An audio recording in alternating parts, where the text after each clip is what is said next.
Si Pedro mituingon kang Jesus nga gibiyaan nila ang tanan. Ang konteksto mao man nga si Jesus nagtawag og mga tinun-an.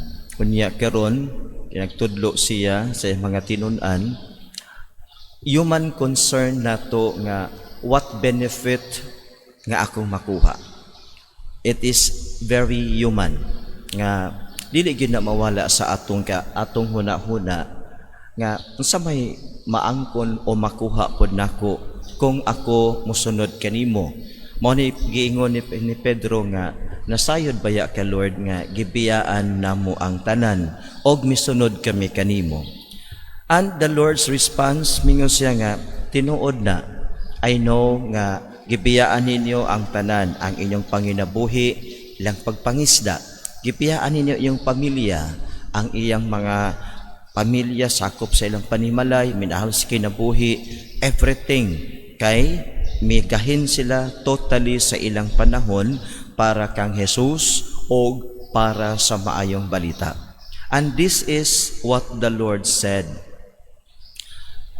Ang tanan nga mobiya, ang tanan nga mobiya, bisan unsa sa imong kinabuhi, tungod sa maayong balita og tungod kanako, makadawat og labi pang daghan nining kinabuhia. Og sa katapusan mingon siya makadawat siya sa kinabuhing dayon. So mga igsoon atong tan-awon nga what benefit nga akong makuha when I follow the Lord? The Lord said, I assure you, you will receive more than what you deserve. More than what we deserve.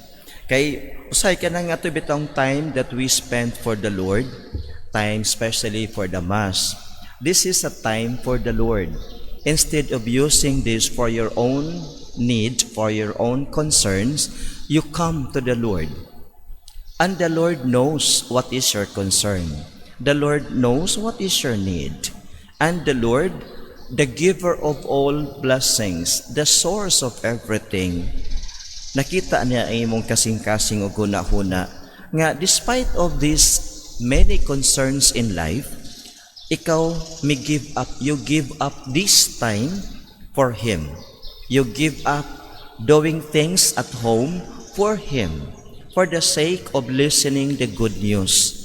And the Lord said, makadawat ka og labi pang daghan. So you expand your blessings. Kung kita mohatag og time for the Lord, kung kita mo give up of doing things at this time for the Lord, for the eyes of the world, it is a loss. For the eyes of the world, means like it is a waste of time going there. If you use this time to do this, natapos nunta nimo. But God giving this to the Lord is multiplying your blessing. Ingon siya tanawan sa iyang giingon kanato, makadawat og labi pang daghan, makadawat siya ginatos nga mga balay, mga igsuon, mga inahan, anak og mga uma, bisan tuod lutuson. Buti pasabot nga even if we are not exempted of the concerns, of the fears, of the pains, of the trials, of the burdens of life din sa kalibutan, but because we give up something for the Lord, we give up something for the sake of the good news. Sa iyang ingon, you multiply your blessing. Unya karon, kung atong paminaw ng mga pulong sa Ginoo, kita nga sige og simba, may nga nga bitaw pod no, sige tag simba. For sa pananaw sa kalibutan, it's a waste of time. But for our experience, we never run out of blessings. We never run out of our needs, because every time we come to the church, every time we give up our time for the Lord, for the sake of the gospel, it is the honor of the blessings that we seek that we have given our time.